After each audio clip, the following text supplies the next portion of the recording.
The train rattled to a stop at Ravensbrook Station, a small platform half hidden by the fog that rolled down from the surrounding moors. Eleanor Ashcroft stepped down carefully, clutching her black traveling coat tighter against the cold.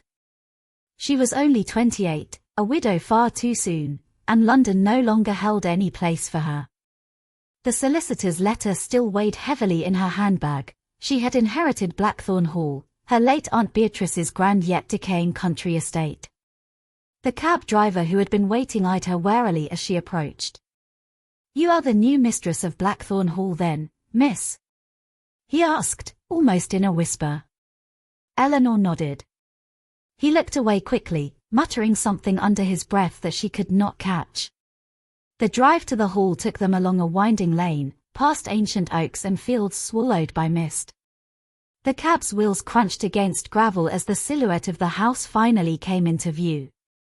Blackthorn Hall rose against the grey sky, its tall windows staring blankly like eyes that had seen too much.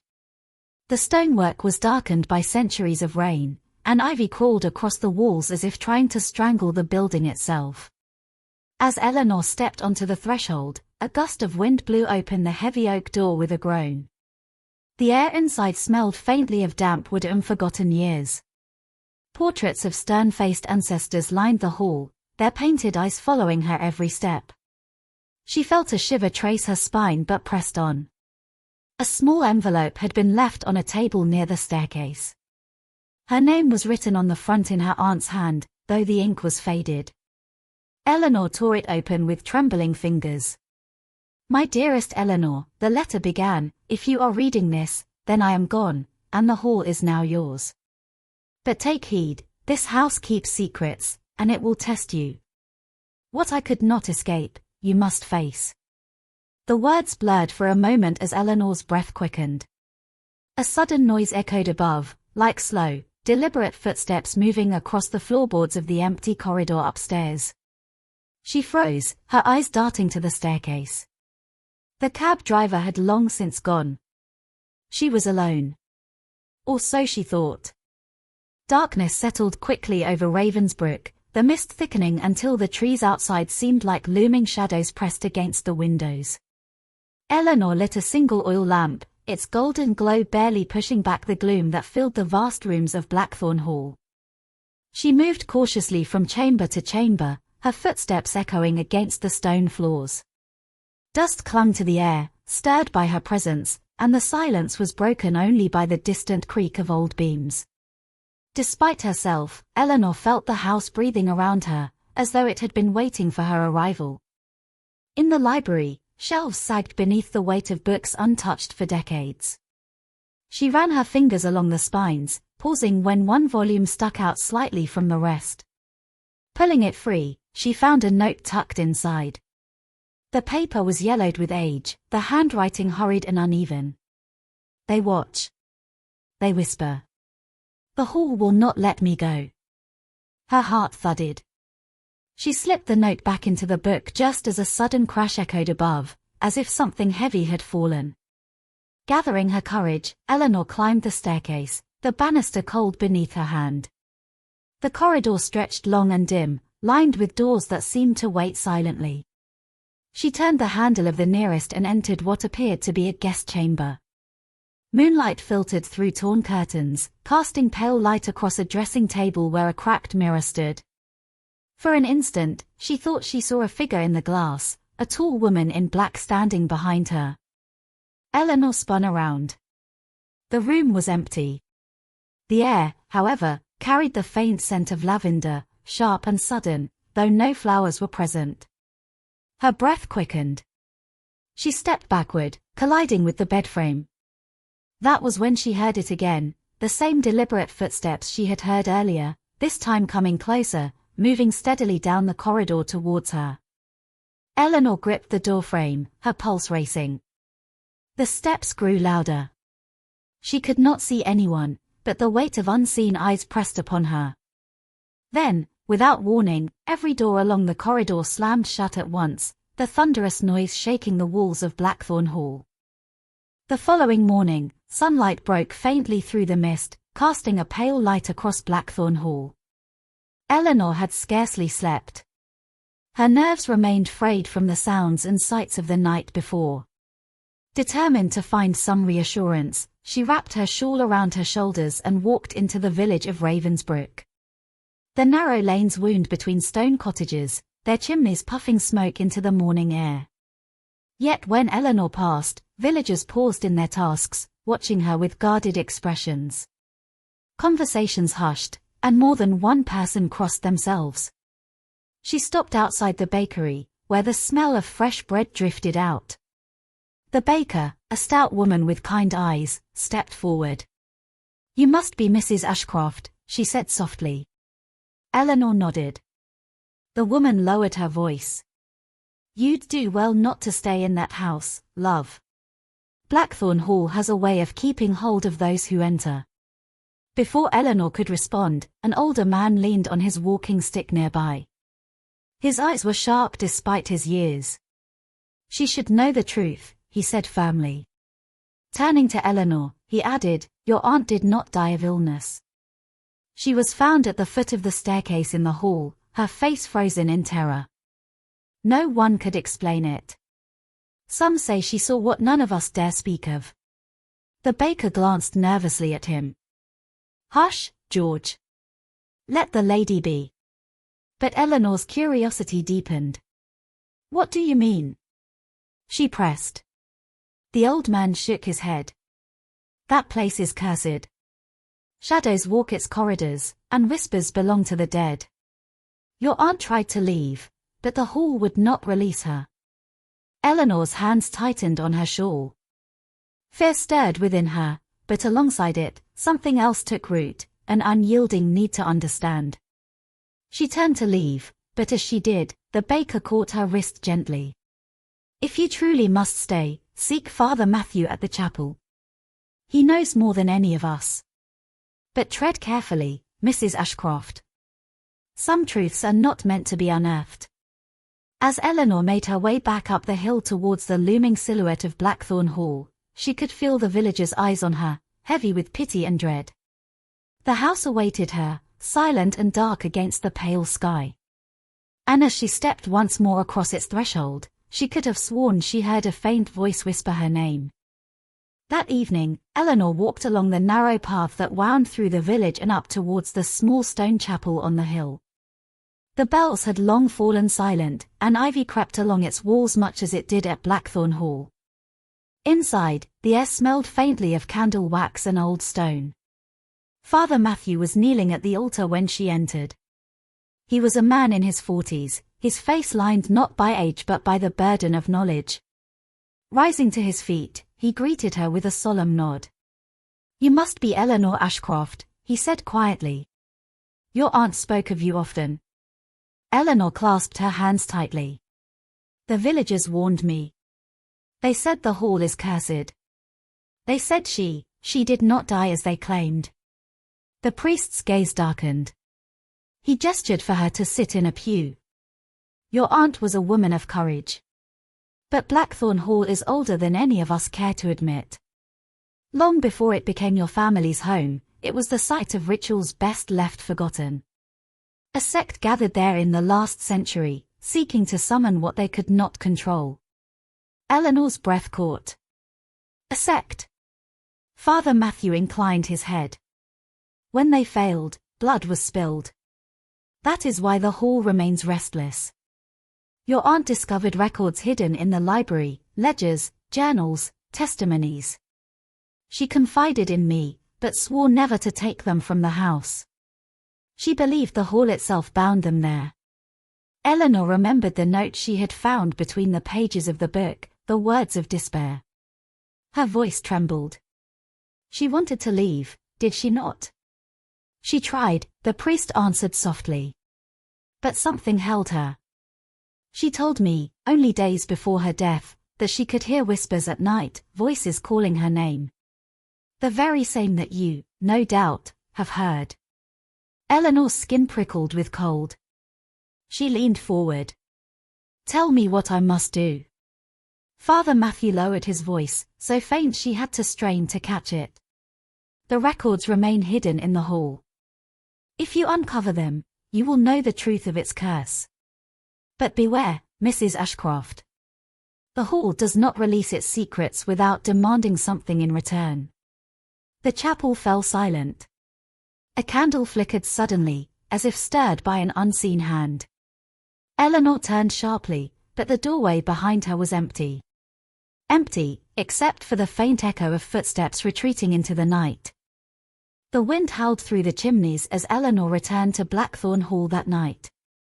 Shadows gathered thickly in the corners of each chamber, and the air felt heavy, as though the house itself knew she had been told too much. Determined, she carried a lantern into the library. The tall shelves loomed above her, filled with leather-bound volumes whose spines bore dust like a shroud. She remembered Father Matthew's words, "The records remain hidden in the hall." For hours she searched, running her hands along the shelves, tugging at books, tapping on the paneling behind them. Just as her resolve began to wane, her fingertips brushed against a narrow crack at the far end of the room. Pressing firmly, she felt the panel shift with a reluctant groan. A section of the wall slid open, revealing a narrow doorway swallowed by darkness. Eleanor hesitated only a moment before stepping through. The lantern cast trembling light upon a spiral staircase descending deep beneath the house. Her breath echoed in the confined space as she made her way down. At the bottom lay a chamber lined with stone, its air stale and damp. A heavy oak table sat in the center, and upon it rested a collection of bound journals, their covers worn with age. She reached for the first and opened it. The words inside were written in a hand both hurried and fearful. "We gathered in the hall at midnight," the voices answered from the shadows, "the pact was sealed in blood." Eleanor's stomach turned as she flipped through page after page. Names were listed, noble families from the village and beyond, bound by ritual and secrecy. Her aunt's notes were there too, describing her discovery and the torment that followed. Suddenly, a gust of wind snuffed out her lantern, plunging her into darkness. The sound of breathing, low, ragged, and not her own, rose from the corner of the chamber. Eleanor froze. Slowly, she lifted her eyes towards the blackness. Two pale shapes, like hands, emerged from the dark, reaching across the table towards her. Eleanor stumbled backwards, her breath ragged as the pale hands dissolved into shadow. With trembling fingers, she struck her flint and relit the lantern. The chamber stood empty, though the heavy air pulsed with something unseen. Her eyes fell back to the journals.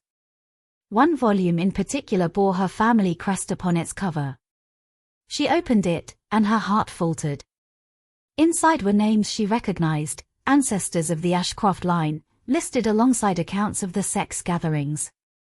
There were oaths written in her great-grandfather's hand, promises sealed with blood. The truth spread cold through her veins. Her family had not merely inherited Blackthorn Hall. They had built their power upon it. The hall itself was bound to them, a legacy of darkness passed from one generation to the next. Among the last entries was her Aunt Beatrice's own desperate writing. "I tried to undo what they began, but the hall holds fast. It will claim me, as it claimed them. Eleanor, if ever you find this, know that you are the last of our blood. The burden falls to you." The words blurred as Eleanor's hands shook. A sudden sound broke the silence, the scrape of the stone door above, moving open. Someone was entering. Quickly, she closed the journal and held the lantern high. A figure descended the staircase. For a moment, fear clutched her throat. But then she saw the face illuminated by the wavering light. It was Father Matthew. His expression, however, was not one of comfort. His eyes glinted with something unreadable as he stepped closer. "You should not have come here alone," he murmured. "Some secrets are not meant for you to bear." Eleanor tightened her grip on the journal. "You knew." Father Matthew's gaze did not waver. "I knew enough. But if you open what was sealed, the hall will not rest. Nor will those who still have reason to keep the past buried." A chill slid through Eleanor. "What do you mean?" Before he could answer, the sound of footsteps echoed again from above, heavier, quicker. Not the priests. Someone else was coming down into the hidden chamber. The storm had passed by morning, leaving Ravensbrück wrapped in a heavy silence.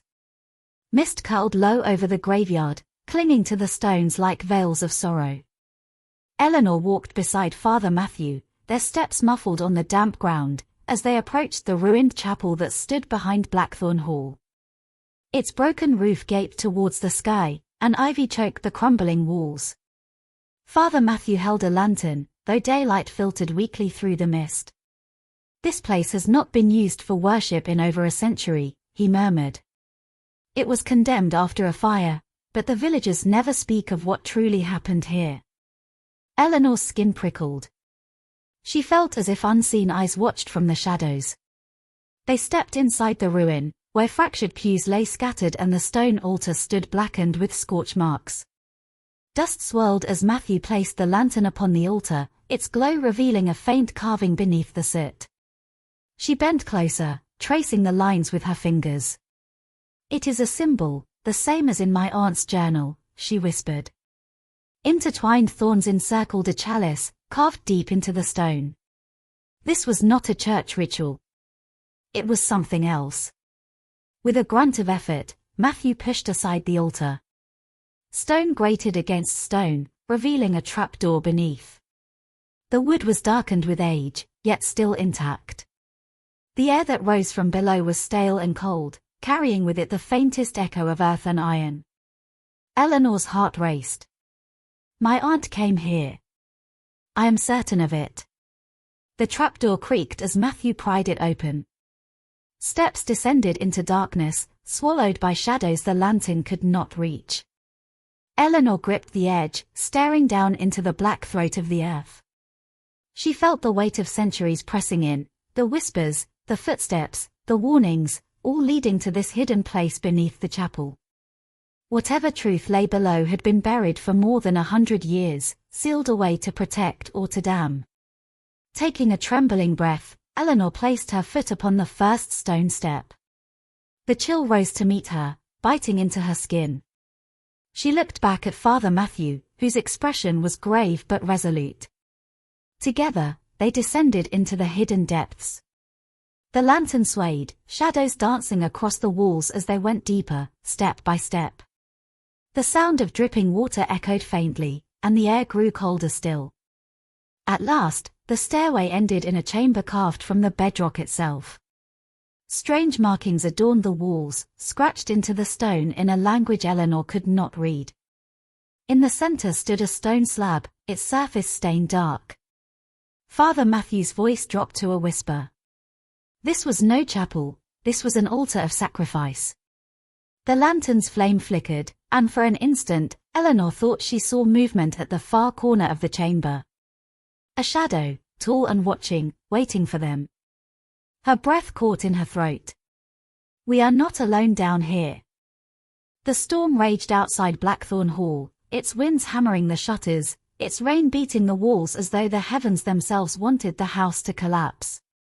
Eleanor stood in the grand hall, clutching a single candle, its flame trembling in the draught.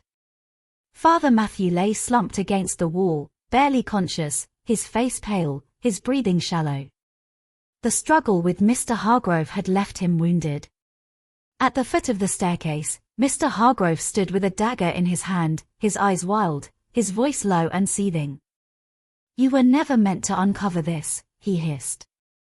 "The Blackthorn name must endure, no matter how much blood it demands." Eleanor raised the candle, her hand shaking. She could see the madness in his eyes, the centuries of obsession with power and legacy burning through him. Every shadow in the hall seemed to stretch toward her, as though the house itself longed to swallow her whole. "I will not let you silence me," Eleanor said, her voice steady despite the fear tearing at her chest. "The truth will come out, even if it costs me my life." Mr. Hargrove lunged, the dagger glinting in the candlelight. Eleanor stumbled backward, the flame flickering violently. For an instant, time seemed to stop. The walls groaned, the chandelier overhead rattled, and a sudden gust swept through the hall. The candle's flame leapt high, then plunged into darkness as the room was consumed by shadows. And in that suffocating blackness, Eleanor felt a hand brush her arm.